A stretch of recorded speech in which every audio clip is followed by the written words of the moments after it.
We are dissecting this foundational strategy document for a group called Lee Clark Academy. They were trying to build this high-value coaching brand based on, clarity, composure, and agency. And the source material that we have is just extraordinary. It's because we get to see the strategic evolution almost in real time. Yeah. It's a framework for executing what they call a covert framing for agency and masculine frame. So what we're seeing is this very deliberate pivot. A pivot from what to what exactly? Well, they start with these hyper-specific gendered archetypes. Yeah.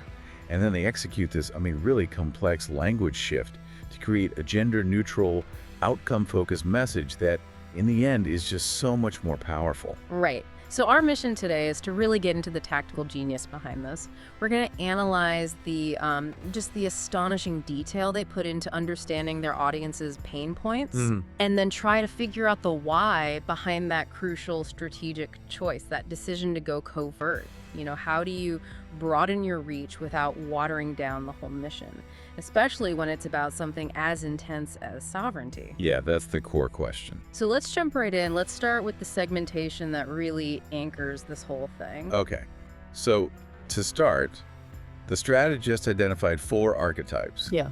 Internally, they gave them this nickname, the Bickers brothers. The Bickers brothers, I love that. And these weren't, your standard marketing personas. They were crafted to capture these very specific cultural and psychological pain points that they believed men are facing right now. And that depth is what makes the final messaging hit so hard. The detail here is just, it immediately tells you who they're talking to. Let's start with the first one. Travis, the conservative man of experience. What's his deal? What's his primary tension? Travis feels, alienated. Yeah. His main pain point is this deep disillusionment with modern cultural values. He feels isolated because his traditional views, as he sees them, are often just framed as toxic or outdated by default. And he's deeply frustrated by what he calls shallow, hype-driven leadership. So he's not looking for a quick fix. No, not at all. He doesn't want emotional validation. What Travis is looking for is genuine restoration. He wants a functional brotherhood, mentorship that's grounded in honor and logic and legacy. He wants systems he can actually respect. That makes so much sense. He wants something that lasts in a world that feels like it changes every 5 minutes.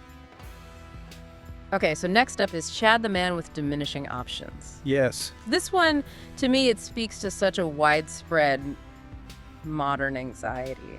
That feeling of, running out of time. That's exactly it. Chad is defined by that feeling of being stalled. Yeah. Maybe he's mid-career, but he's just stuck. He's completely overwhelmed by the comparison culture on social media. Constantly seeing everyone else's highlight reel. Exactly. And he's aimless because he doesn't have a clear roadmap. His core fear is that he missed his shot. That the opportunities are gone. Right.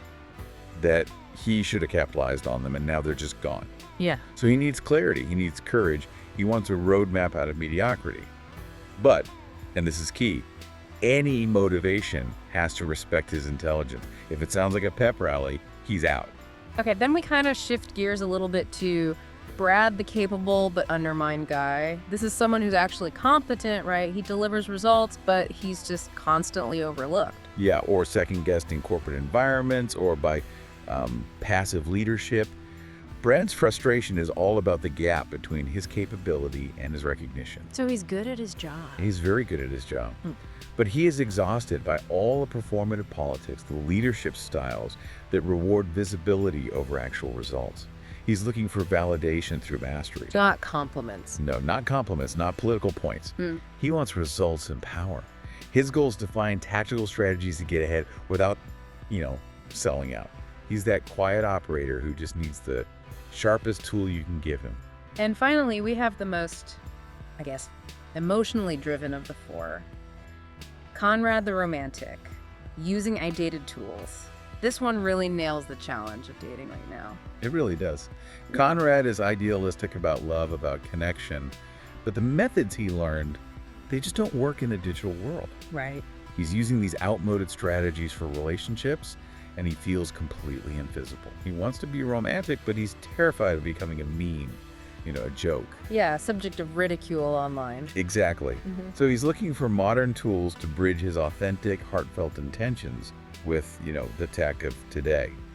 And this segmentation is so critical because it tells Lee Clark Academy their audience wants structure and strength, but in 4 very different areas. Okay. Legacy, career, leadership, and relationships. So once they had the segmentation completely locked in, their initial mission statement was just unapologetic, very hyper-specific. The sources position Lee Clark Academy as the forge where men are shaped, not coddled. It's so direct, almost confrontational. And you see that directness in the early examples. For Travis, it was something like, we don't rewrite masculinity, we restore it. Wow. For Chad, it was the blueprint to stop drifting and start dominating. That language is designed to hit those very specific pain points and hit them hard. And, importantly, to repel anyone who's looking for an easy fix. But this direct, very strong positioning, it leads right into the core strategic tension in the document, which is fascinating. The question they ask themselves is, are the coaching direction, which is based on teaching masculine frame, and the desired audience, fellow seekers of agency, are those 2 things truly compatible? And this is where the strategy goes from just good marketing to, I think, genius architecture. We had to define what they mean by masculine frame. What do they mean? Internally, it's defined as being rooted in sovereignty, composure, clarity under pressure. It's meant to imply strength without aggression. But the seekers, the audience who desperately want that agency, they're often coming from a place of vulnerability. Right, and they're wary. They are acutely wary of anything that sounds like, and this is a quote, red pill extremism or cultish vibes. So that's the tension. If you market masculine frame too overtly, you risk triggering that wariness. You push away the very Chads and Conrads who need the structure just because they're afraid of the label. Precisely. The risk is that the brand becomes associated with performance, not with substance. They realize very quickly that if their message was misinterpreted, it would just seem rigid or exclusionary. The challenge was keeping the substance, teaching men how to be sovereigns of their own lives while shedding the culturally loaded language. So isn't teaching masculine frame as a discipline just a clever way to rebrand, I guess, controversial concepts, to avoid public scrutiny while keeping the same intent? Well, the source material would argue that the intent was never controversial. The label was the problem. They argued that the fundamental skills, composure, clarity, making good decisions under stress, these are universal. They're necessary for everyone. So the strategic solution they landed on is to reframe masculine frame, not as an identity, not as a cultural statement, but as the discipline. A tool. A tool, exactly. A tool that enables agency for anyone, regardless of their background. They shifted the whole discussion from who you are to what you can do. Let's talk about that key framing strategy then. Positioning frame as earned stability. They stated explicitly. Frame isn't posturing. It's poise earned through clarity, responsibility, and reps. That phrase, earned stability, is such a high-value nugget. It is. It tells the Travis archetype that this training respects legacy and hard work. It tells the Chad archetype this is a defined process, not some magic pill. And the focus on reps, responsibility, and repetitions, it moved the whole thing into the realm of skill acquisition. Like lifting weights or learning a language. Exactly. It demystifies the idea of frame, and it makes it actionable. And then they redefine the seeker in almost warrior terms, which elevates the audience and moves the conversation away from any kind of victimhood. The statement is, at Lee Clark Academy, we forge seekers into sovereigns because agency isn't gifted, it's built. And that narrative, the transformation from seeker to sovereign, is just incredibly validating for all 4 archetypes. It validates the desire for growth while putting the responsibility for that growth squarely on the individual. It's a tone that says, we respect your effort, but you have to earn the title. That firm, challenging tone is so crucial for buy-in from this audience. I love this line. We respect where you are, but we won't let you stay there. It's a perfect balance of challenge and respect. That one line speaks volumes to the capable Brad who wants someone to push him, not placate him. And it avoids the coddling that the Chad archetype just hates. So this all comes together in this unified alignment statement that sort of closes the loop on that initial direct targeting. It's the statement. Lee Clark Academy is for men who don't whine, don't wait, and don't wander. Whether you're holding the line or finding your fire, we teach agency through grounded frame.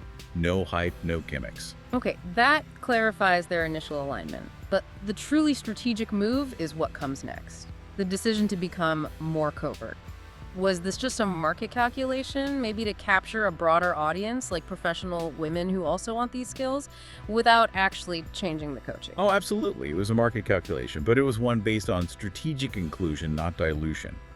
The document explicitly calls for becoming more covert, to be maximally inclusive and avoid the performative side of identity politics. While still talking to the original guys. Exactly.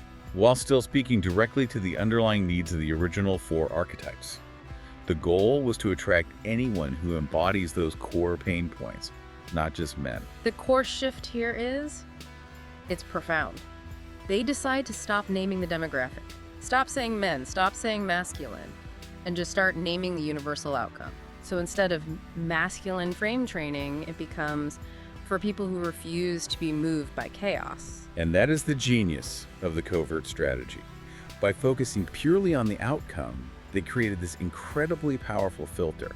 If you resonate with wanting composure in chaos, you self-select into the program. And the archetypes were beautifully renamed to reflect this outcome instead of a gendered identity. It makes them universal. Let's look at that shift. Travis, the conservative man, becomes the grounded veteran. He seeks standards, not spectacle. That just removes all the political baggage, but keeps the core idea of experience and tradition. Correct. And Chad, the man with diminishing options, he becomes the stalled striver. He needs direction that doesn't coddle his feelings. That speaks to anyone, male or female, who feels like their career or their life has just lost all momentum. The pain is identical, but the language is universal. And Brad becomes the overlooked operator, ready to step into power if someone will sharpen the blade. The message is still about competence and results, but it's applicable across the board. The language is sharp, it's results-oriented, it's highly aspirational. The universal mission statement just captures the pivot perfectly. Lee Clark Academy is where capable people become unstoppable. We teach clarity, composure, and agency, so you can lead your life instead of reacting to it. Notice what's not there. Exactly. Zero mention of gender. The focus is entirely on capability and leadership through intentional action. So now we get to the actual output, the language they crafted for this covert strategy. This is where the rubber meets the road. My favorite covert tagline, which is just a high-level psychological shortcut, is this: we don't teach confidence, we build competence. That phrase is a masterstroke. It really is. Because confidence, culturally, it often implies a positive feeling, right? Self-esteem, which a lot of these archetypes find soft or inauthentic. Right. Competence, on the other hand, is a verifiable skill. It's built through hard work. It speaks directly to the Brad archetype, who wants validation through mastery, not through compliments. By prioritizing competence, they're telling you, you will earn the feeling of confidence through results you can actually measure. That's such a deep distinction. It speaks to an internal locus of control. And other key statements follow that pattern. Forge presence, build agency, lead without apology. And for those who refuse to be moved by the chaos, each one is a promise of control, of intentionality. And look how that translates to their front page copy. The headline is simple, actionable, timeless. Stop reacting, start leading. Yeah. The benefits listed promise these universally desired results. It doesn't matter if you're Travis or a female CEO. Unshakable composure under pressure, absolute clarity in decision-making, and the agency to lead your life instead of being reactive to it. If we tie this back to the start, to the initial segmentation, the most ingenious move is that who this is for section. Oh, yeah. It uses this covert language to filter the audience. It's entirely trait-based, but it so clearly attracts the original 4 archetypes. Exactly. They don't have to use coded language. Yeah. They just list the desired traits and aspirations that define those archetypes. They say they're looking for people who refuse to settle for mediocrity, That's chat. value depth over trends, Travis. and seek mastery, not motivation. Which is Brad. It's an intellectual shortcut. It lets the audience self-identify without the Academy having to explicitly name or exclude anyone. It functions as this powerful, respectful gatekeeper. It tells you exactly the level of intensity and commitment required, which ensures that the people signing up are serious about the discipline, not just, interested in the label. Right.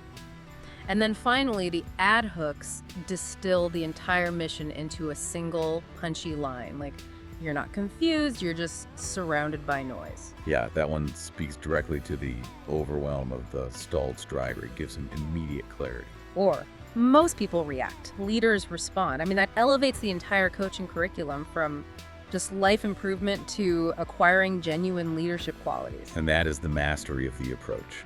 This deep dive, it showed us exactly how that deep, painful segmentation defining those four Bickers brothers was the absolutely necessary foundation for the successful pivot to outcome-focused, gender-neutral language. The goal was always to teach principles of sovereignty and composure, not gendered performance. And they successfully maintained their core mission while maximizing their potential reach. It's a true blueprint for any brand trying to sell a difficult, high-value skill set in what is a very culturally sensitive environment. They showed that substance, when you frame it as competence and earns stability, it just transcends identity. Which brings up a really important question for you, the listener, whether you're building a brand or just managing your own personal growth. The most profound insight from this framing strategy is that if you define a necessary skill like unshakable composure, if you define it clearly enough, you don't need to name who needs it. The outcome itself becomes the most powerful marketing mechanism. So how often are you selling the tool versus the earned stability that tool provides? That is some food for thought. Thank you for guiding us through this. Just an amazing analysis of strategic communication. Always a pleasure. Until the next deep dive, keep building that competence.